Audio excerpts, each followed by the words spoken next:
बहुत बहुत प्रणाम पूज्य महाराज श्री को। जिस प्रकार इस वक्फ बोर्ड के विरुद्ध जो कार्य यहाँ से किया जा रहा है, सनातन बोर्ड बने, वो मांग विशेष पूज्य महाराज श्री जो उठा रहे हैं।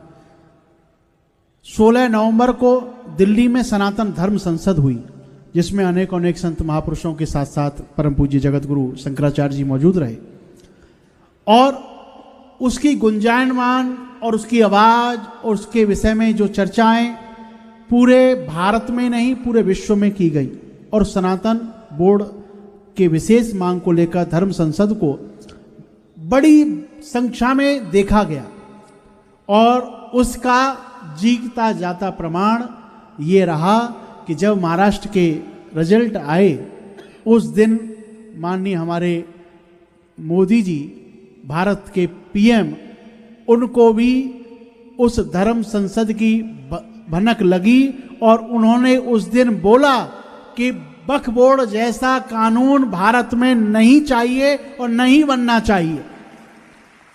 ये सनातनी जब जागेगा तो अवश्य सनातन को बहुत कुछ मिलेगा। तो मैं निवेदन करूंगा पुनः उसी बिंदुओं की ओर आगे बढ़ें। मैं निवेदन करूंगा, हमारे बीच में परम पूज्य वैदेही शरण यादव मौजूद हैं, साध्वी वैदेही शरण जी। मैं निवेदन करूंगा कि वो अपना उद्बोधन यहाँ से आगे करेंगे, आप सभी उनको श्रवण करेंगे और एक बार जोरदार तालियों से हम उनका स्वागत करें, साध्वी वैदेही शरण जी, और हम सभी उसके बाद आगे क्रम की ओर बढ़ेंगे।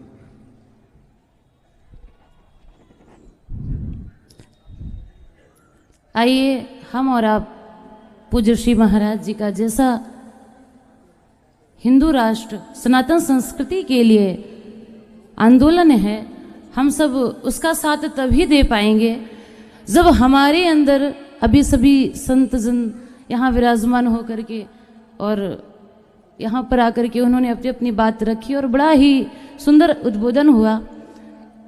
तो आइए एक बार हम और आप सभी धीरे से बोलेंगे, जय जय श्री राम। हमारे कानों तक आवाज नहीं आनी चाहिए। जय जय श्री राम। भक्त भक्ति भगवंते गुरु चतुर नाम बपुए, इनके पद वंदन किए नाशहि विघ्न अनेक। श्री राम में सब जग जानी, करहूं प्रणाम जोर जुग पानी। हमारे मंचस्थ समस्त संत जन विद्वजन, हमारे आयोजक परम पूज्य श्री हमारे महाराज श्री, जिनके सानिध्य में आप सभी कथा श्रवण कर रहे हैं। अब बात यह समझनी है कि हमें और आपको सनातन संस्कृति सनातन धर्म के प्रति जागरूकता लानी है, परंतु अभी भी हम शांत क्यों हैं? कितने घरों में सुंदरकांड का पाठ होता है या कितने लोग सुनते हैं? प्रायः सभी घरों में होता होगा।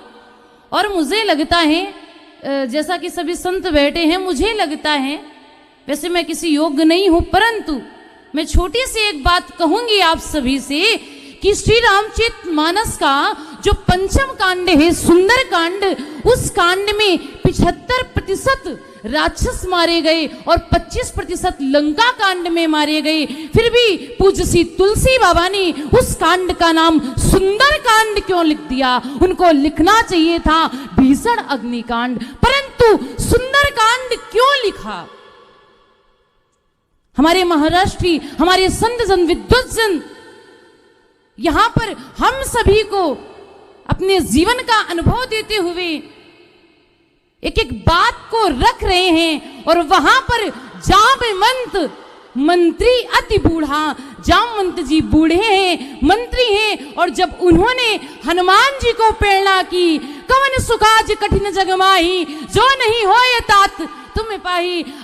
मेरे प्रभु, मैं बस इतना ही कहना चाहूंगी कम शब्दों में कि यदि आप और हम सनातनी हैं, ईश्वर अंश जीव अविनाशी, यदि हमने सनातन धर्म सनातन संस्कृति में इस भारत भूमि पर जन्म लिया है, तो हमें अपने जाति पात के बंधनों को, छुआछूत की भावनाओं को, हो सकता है हमारा जाति पात धर्म बंधन अलग है, परंतु जब हिंदू राष्ट्र घोषित करने की बात आए और जब सनातन धर्म के लिए बात आए, तो हमें और आपको जाति पात के बंधनों का त्याग करके सनातन धर्म के लिए आगे बढ़ करके आवाज उठानी चाहिए। सुंदरकांड में हनुमान जी महाराज जी ने जब वहां पर लंका में जाकर के युद्ध किया, तो वहां पर कुछ माताओं के पेट में, गर्भ में पल रहे राक्षसों का जाकर के अंत किया।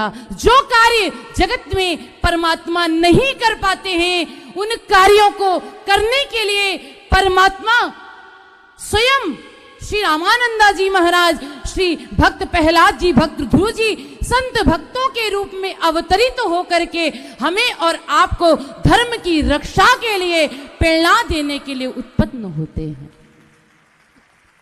मेरे प्रभु, जब हमारा और आपका लक्ष्य सुंदरकांड, उस कांड का नाम बस इसलिए है क्योंकि वह कार्य जो हनुमान जी ने कार्य किया था, रामदूत मैं मातु जानकी, सत्य शपथ करुणा निधान की।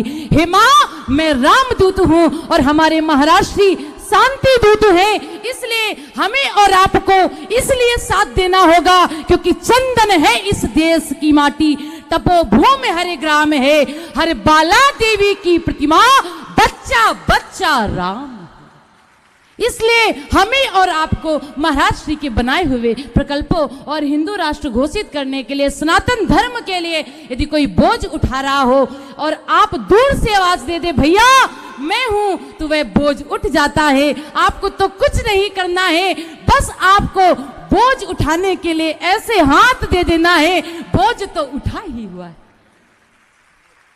इन्हीं सभी शब्दों के साथ में आप सभी को धीरे से बोलेंगे, जय जय श्री राम, जय जय श्री राम। आइए इन्हीं शब्दों के साथ